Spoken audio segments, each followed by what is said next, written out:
Hello everyone and welcome to my podcast, Helm Talks. Today I have the pleasure of speaking to Per Kronholm. Välkommen, how we say in Swedish. How are you doing?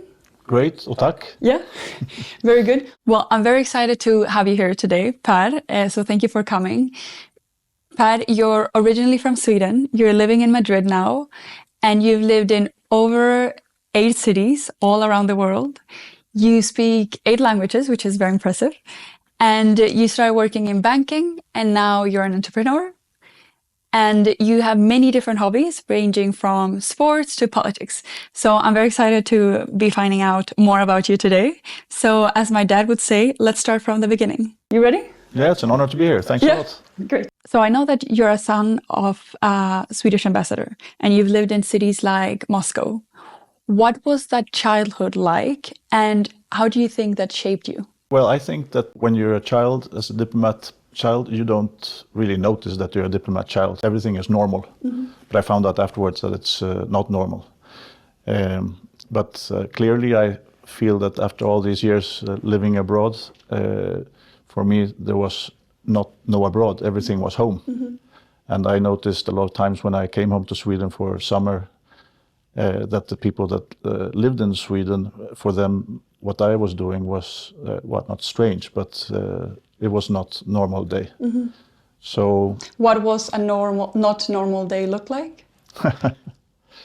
No, but I would be telling about, for example, in Moscow, if I take one anecdote, mm-hmm. I was living there when I was very small, and it was a time when Brezhnev died. Mm-hmm. And it was like super communist, and then Andropov took over. And for example, Brezhnev communism, my friends in Sweden, they didn't know what it was. Yeah. And well, there are many anecdotes. As you've traveled a lot and you've lived in so many different places, which one would you say that you would call home? It's a good question because I think about it a lot of times. And the answer is I now am Spanish with a Swedish passport. Okay. But as you said, I lived in so many countries. I was born in England, and as a child I traveled with my parents to different countries, and then as an adult I continued to travel. Mm-hmm. And before I came to Spain, I'd never lived in a country longer than really 4 years. Oh, wow. Consecutively. And now I've been living in Spain for 18 years. Okay. And how do you adapt when you move around so much? As an adult, I love to travel, and some cultures, they want to stay home. In my culture, for me, it was a reward to go abroad and to live in a new place and get to know new people. I enjoyed it. But there's some others that don't like it, and they want to be in their country. They want to go to the same shop, or they want to go to the same place, and they have their friends. They don't want to change. Mm-hmm. So very different, and they would probably feel it very hard if they would be sent abroad. I have a little bit of a similar mindset. I do enjoy going out there, meeting new people, meeting new cultures, and I like kind of traveling around a little bit. So I think it's very good. Like, you learn a lot and you get so much out of those experiences. And if we fast forward a couple of years, just a couple, I know that you started working in banking, and you then worked in Adecco, which is a recruitment company. Yep. So you kind of got a sense of the corporate world, but then you moved to entrepreneurship. Can you tell us a little bit how that kind of prepared you for what you're doing now? Yes. I would also add that my work experience was very important in my life, was my MBA. Because I worked in banking first in Amsterdam. Yep. So it still is a Dutch bank. And I worked for them first in Amsterdam. Wonderful city and a great experience. Then I moved with them to Brazil. Mm-hmm. At that time, I thought it was funny then because I was left to choose between Sao Paulo and Singapore. And that's how easy I made my choice. And I said, if I can choose, I go to Sao Paulo. Why did you choose that one? I thought Singapore strict, and you're not allowed to chew gum. Then I thought Brazil, and I thought beach and samba, mm-hmm. and the biggest economy of Latin America. Mm-hmm. Yeah. And how do you think that being in a corporate world prepares you to being an entrepreneur? Because I think that being an entrepreneur is not something that you're taught in school or anything. I suppose maybe you learn like trial by error. I think that's how they call it. Yep. How did you kind of navigate that?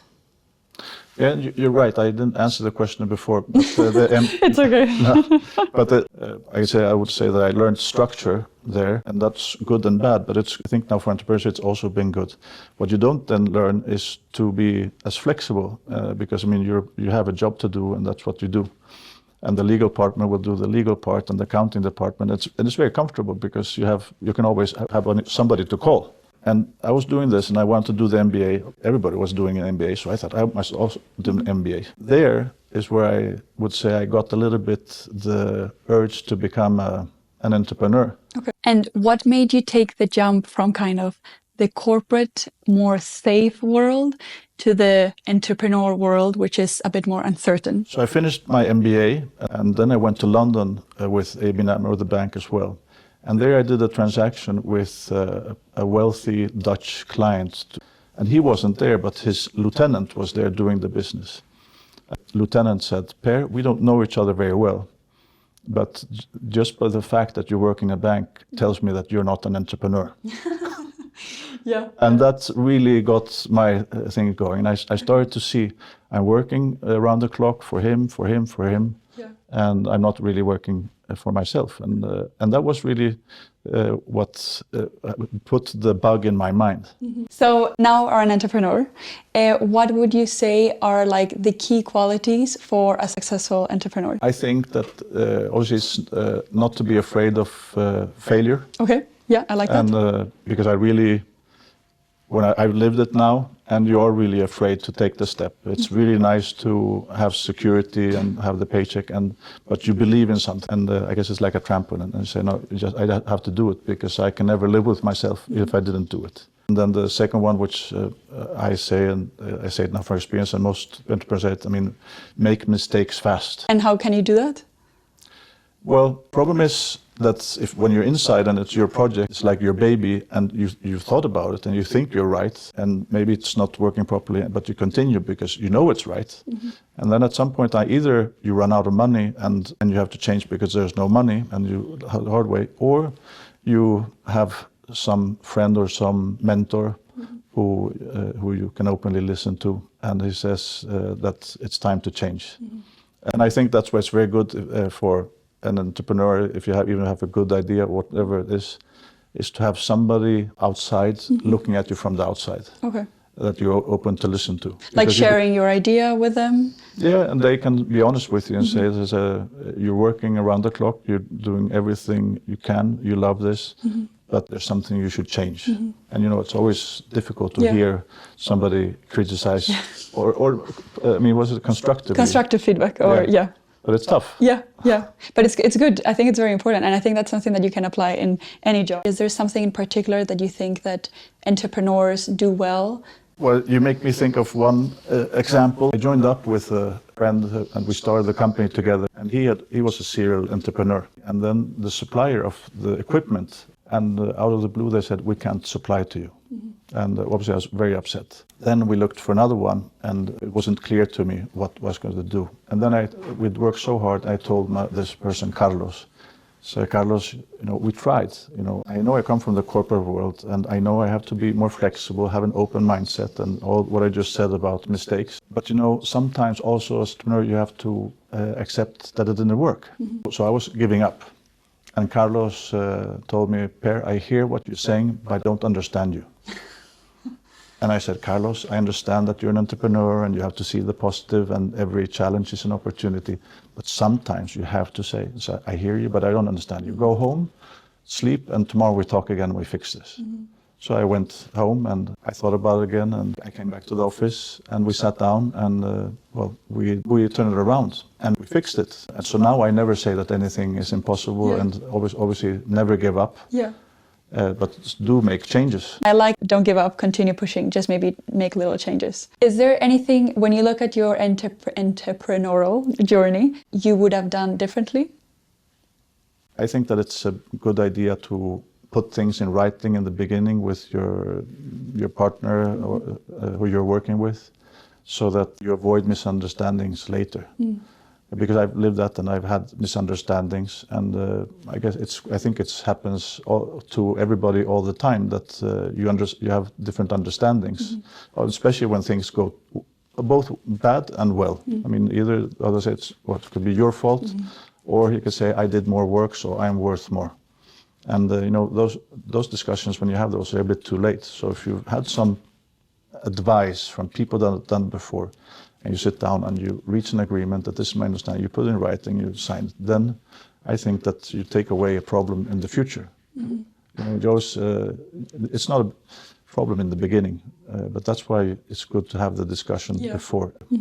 Do you have a particular entrepreneur that like you look up to?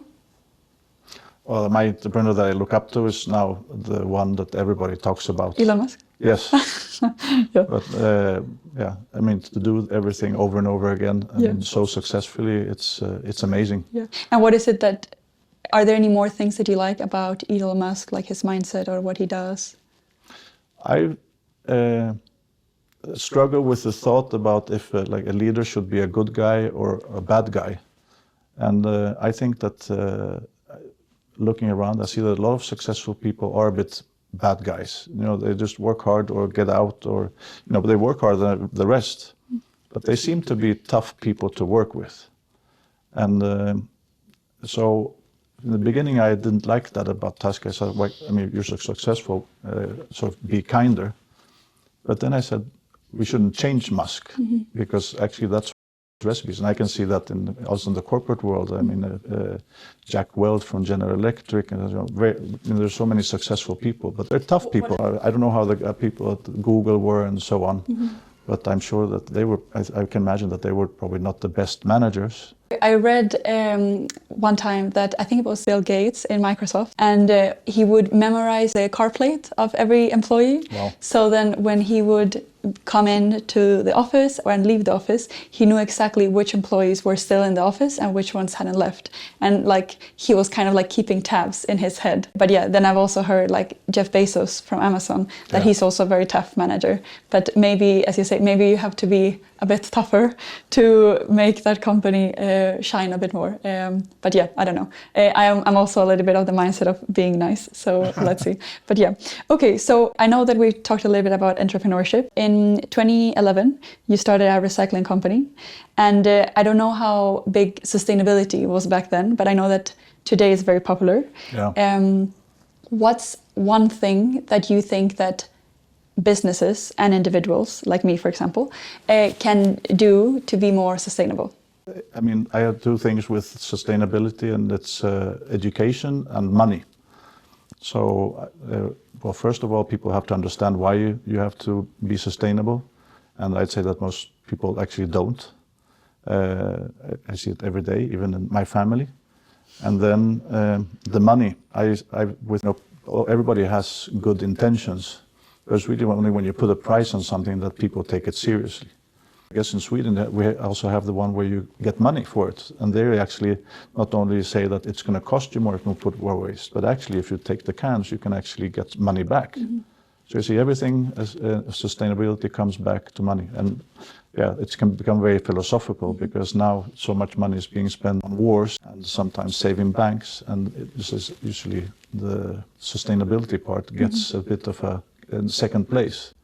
I feel like that sometimes also happens because we're not seeing the impact today. Well, now with climate change maybe, but it's maybe something that we will see in a couple of years. So I feel like maybe sometimes that's maybe why people struggle understanding the importance of it.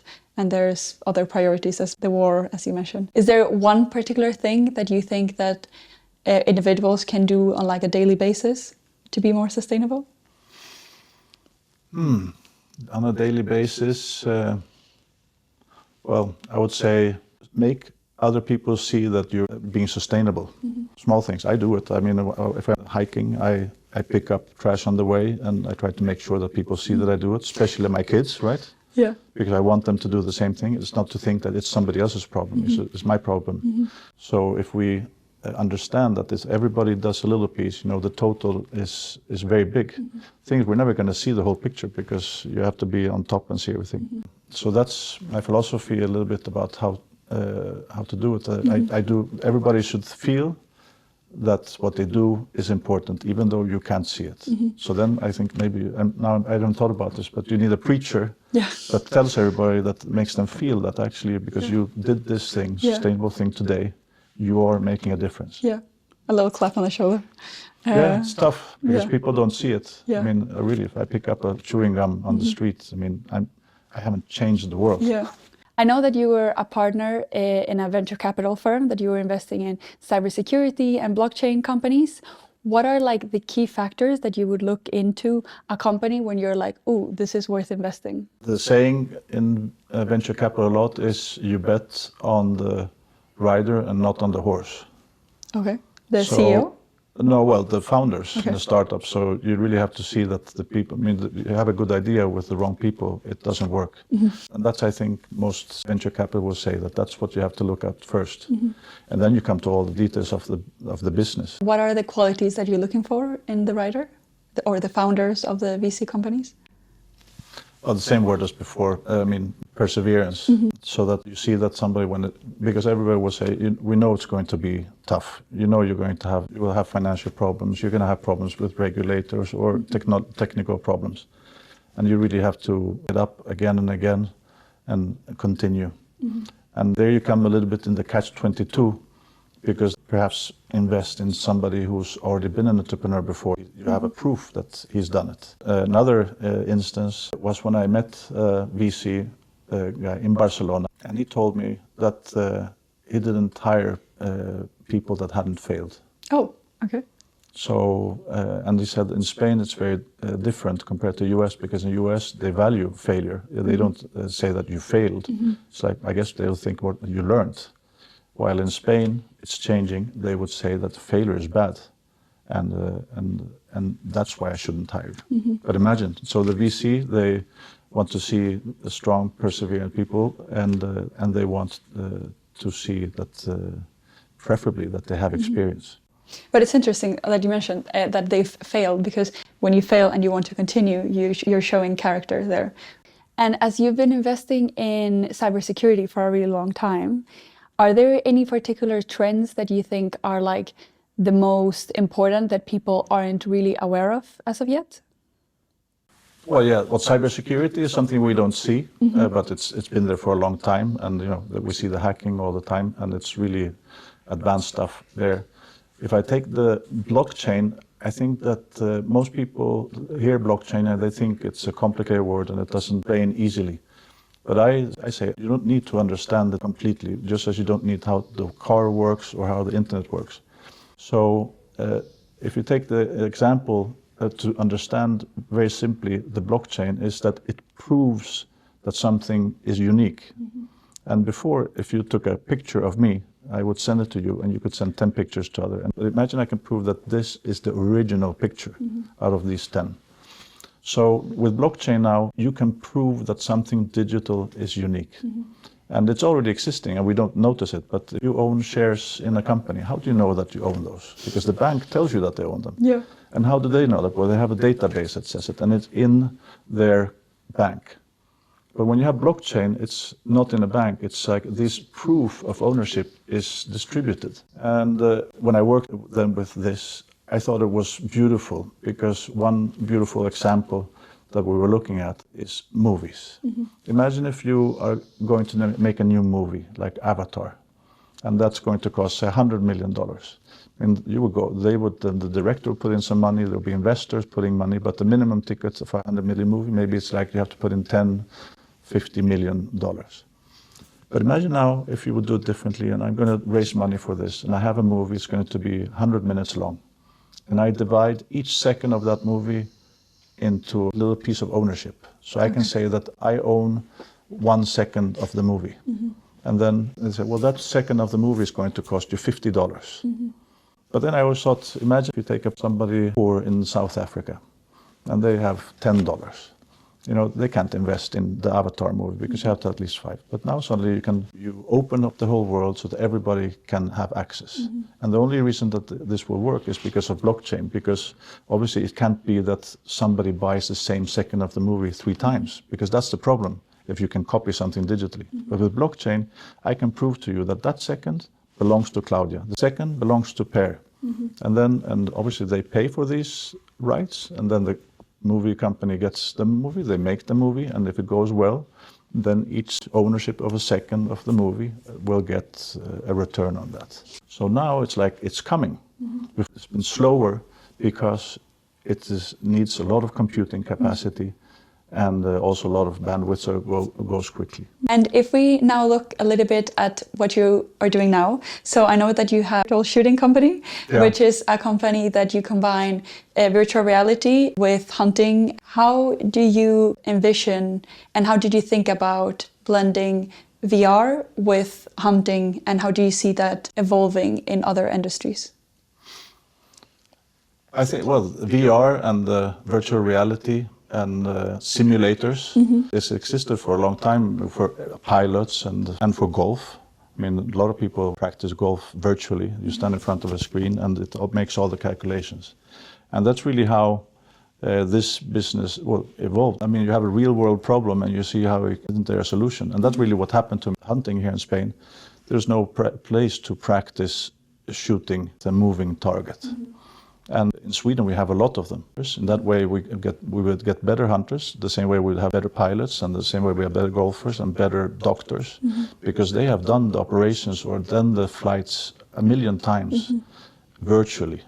And then you go to the real life, and you actually become better in real life. I saw that in Copenhagen, in one of the universities, the medical students, they are testing to operate through virtual reality first. Yeah. And I think it's a great way to learn, because I don't know exactly how it would work otherwise. How are you going to operate for the first time on a heart if you've never done it before? But at least if you've done it in VR, it's much more helpful. But I don't know then how precise it is compared to real life. I've read articles and seen podcasts of brain surgeons, and they will do their operations several times in virtual before they do the real one. And it makes so much sense, you know, but it all connects with these CAT scans or everything else. So, I mean, they actually have everything in front of them, and then you get there and you can actually see how you're cutting it, and you see what's happening, and it will calculate for you, I mean, if you did something wrong. I think that maybe doctors in like 50 years, they'll look back and think, how did people do it before when they didn't have all this technology? Funny to see. And so there's lots of things happening in technology. You're very involved with blockchain, cybersecurity, VR. What do you see is the next thing in technology? Clear AI, Yeah. artificial intelligence.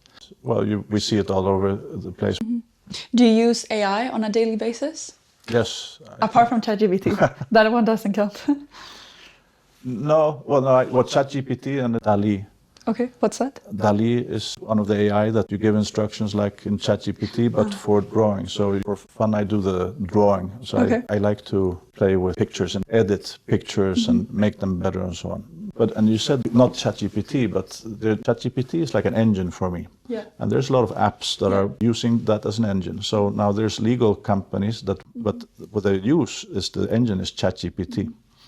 So I've tried once and successfully when I had a legal problem, and I took ChatGPT and I uploaded a 100-page document. Yeah. I explained what my situation was, and I said, please review this document, tell me what my risks are, what I should negotiate, and what I should do. And then finally I said, okay, now give me the instructions I have to give my lawyers. And I know that the work that I did with ChatGPT, maybe over an hour or two, chatting back and forth, and he having read my 100 pages of clauses, I believe that I saved $30,000 in legal costs thanks to this. Yeah, that was very smart that you used ChatGPT for that. There's so many other areas that people can use it for. And now it's very popular for mock interviews or CVs, or you can upload your blood test to ChatGPT and say, okay, convert this into normal language. Yes. The only thing in that particular example, there's a little bit of a risk because then maybe you're getting medical advice from ChatGPT, which is maybe not ideal. But I think that there's a lot of other areas that you can still look it up and it's very helpful. I've actually used ChatGPT as a therapist one time when I had a personal problem, and it gave me so good advice. So I recommend exploring all the different routes of ChatGPT. And so I know that you know everything that's happening in the business world, and how do you stay up to date? Do you read something? Do you listen to podcasts? All of the above. Yeah. I have created my sort of own newspaper with an app called Flipchart. Okay. It's a tool where you actually create your newspaper and take from different sources.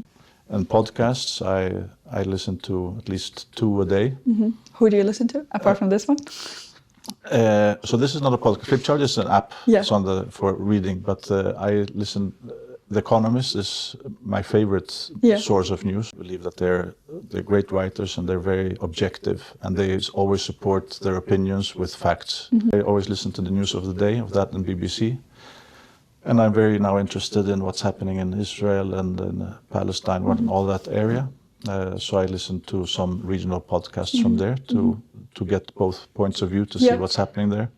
I think that's always very good to listen to different points of views to get more like of a neutral point of view, which sometimes can be a bit challenging. And I know that you've had many different ideas. If you could come up with a new venture today, what would it be and why, if you want to share? I don't have the exact idea yet, but we go back to the ChatGPT. Yeah. So this year, one of my objectives is to learn a little bit of coding. Oh, so which one? Python is, but I don't obviously want to become an expert in Python, but I want to feel more close to it so that I'm not just a guy that says, oh, I want to do something with ChatGPT. Because I know many solutions, but now I think illegal. Actually, I will go and interview different companies to see what problems there are. And then I would like to do that together with somebody from that industry then. And then I would like to build a tool. But obviously I'm not going to invent the ChatGPT. There's no need because, you know, Google has Gemini and we have ChatGPT and we have Grok from Elon Musk. So the engine is already there. So the question is, I have to think, what are the needs here? So I can say a project in addition to what I already am doing, I would like to also find a problem that needs a solution. Okay. Because within technology? Well, with AI, with ChatGPT, because we can't see it right now. People say that people don't really know, but some people in the know, they say that we've just seen the top of the iceberg. So I say my example with this legal problem that I had, which saved me $30,000. I think that the legal is now overpopulated now. Everybody's looking because the legal sector is going to be very affected by this. Yeah. Now I'm thinking out loud. I should probably do it something related to waste, sustainability and environment. Yeah. Because that's something that I know of. Yeah, that you're familiar with. Yeah, but it's good. It's like you're thinking, you're brainstorming about it. You can even brainstorm with ChatGPT. I've done that as well. And so now that you're a bit more wiser, would you say that you define success a bit different compared to what you defined success before? Like, is there a difference between now and then? Yes, I define success not only business success. I think it's like three parts. You want to be successful professionally, and you want to be successful health-wise, and you want to be successful in family. So for me to see a person really successful, I have one friend who I think is successful in all three parts, because he's a good husband and father and son, and he's the top in the finance industry. And we do hiking and climbing and marathons and half marathons together. So to define success, I want to see the three. Yeah. I mean, if I see a successful person who doesn't take care of his kids, I don't think he's successful. Yeah, I like that. You just mentioned very briefly hobbies. So I know that you do a lot of different sports. What does sports mean to you? And did it ever play a particular role professionally or personally? Well, practice makes perfect. Yeah. For sure. And you always have to be disciplined because it doesn't come automatically. I have to do it all the time. Now, I do it in work now. I have to schedule more things because it also gets a little bit with an entrepreneur. I mean, you're your own boss. So you have to be disciplined with yourself because there's nobody there telling you what to do. Yeah. And I have to do the same with sports. Yeah, that's something that I have to say that my dad has a lot. Yeah. He is very disciplined, going to the gym, doing his abs when he's watching TV or things like that. And so I know that you're very big into hiking. And I heard something that you wanted to climb the Matterhorn. Please tell us more about that because it sounds very exciting. And for those who don't know, Matterhorn is in Switzerland, in Zermatt. Yeah, and Matterhorn, and also so that people know, is the mountain that has always been the symbol of Toblerone chocolate. So that's why it's like a pyramid. And I've been doing hiking now with a group of friends. We're called Rock Friends. And Matterhorn, compared to everything else, is that they actually have to do with ropes, and it's actually very steep. Yeah. So, and it's also very high. So in the beginning, you're walking relatively flat, and it's okay. But then when it gets really steep, then you have to start doing it with ropes. And there I had to overcome fears, for sure. Where you have this cliff where you actually say, I'm not going out there. Yeah. And then they say, you have to trust Are you your afraid equipment. of heights? No. No, I say no, but when you're standing there with a little thin rope like this, then you say, can I really trust this rope? And do you need to get permission to go up to the Matterhorn? Because I had no idea. Like, I've skied in Zermatt a couple of times, and it's actually my favorite place to ski. But I didn't know that you could climb the Matterhorn. So how does that work? Well, yes, you don't need permission, but you have to go with a guide. Okay. It gives me a lot of emotions when I think about it. Yeah. And connecting it with everything, with my personal and my life and everything. Matterhorn is it's really serious stuff. But I practiced and we trained like crazy. I've probably never been in such good shape as then. It was a plan of 8 months at least, with discipline, going up in mountains and going in the stair machine and so on. So I'm going back now this summer to do it again. It all depends on the weather. And do you do it during summer then, or winter sometimes? No, I guess there's some of those fanatics can do it in the winter. Yeah. But really already for a normal person to go up there with a guide, for me it's like pushing my limits, because it's everything. It's fear. Yeah. I mean, you can die there. I mean, you can hurt yourself. So if I were thinking about all these things about professional success and entrepreneurship and discipline and perseverance, all these words, I say I'm not looking for a job, but I say that somebody who's gone up the Matterhorn has really proven that they are willing to make a sacrifice and have the discipline, and in addition they do something outside of their comfort zone. Yeah. Well, so you've been doing a lot of things, both career-wise, personally. What's next for you? Well, I'm going to climb more mountains right now. When you say that, I think Aconcagua and another one called El Naranjo de Belaunde up in northern Spain. I want to continue that. I really feel, it sounds deep, but it's quite spiritual. I think it's wonderful to be with friends and practice and make an effort. I guess it's a little bit, you look for new challenges, right? And that's my current challenge. And personally, my father is getting older, so I want to see him a bit more. He lives in Sweden. Nice. So spend some time with him. Yeah. Be a good friend, a good father, and good son. Yeah, that's good. That's a good combo. So now to finalize, we have what we call the rapid questions, which is I'm going to ask you 5 quick questions, and you have to tell me the first thing that comes up to you. Good. Okay, ready? Okay, I'm not ready, but we do it anyways. Okay, very good. Well, the first question is, what's something that made you smile this week? 2 things occurred to me. One is when I picked up my little Dachshund Turbo from the kennel. And second is when I picked up my son Diego, who came back from Dominican Republic yesterday. Okay, that's very nice. That's very good. 1 word that describes you.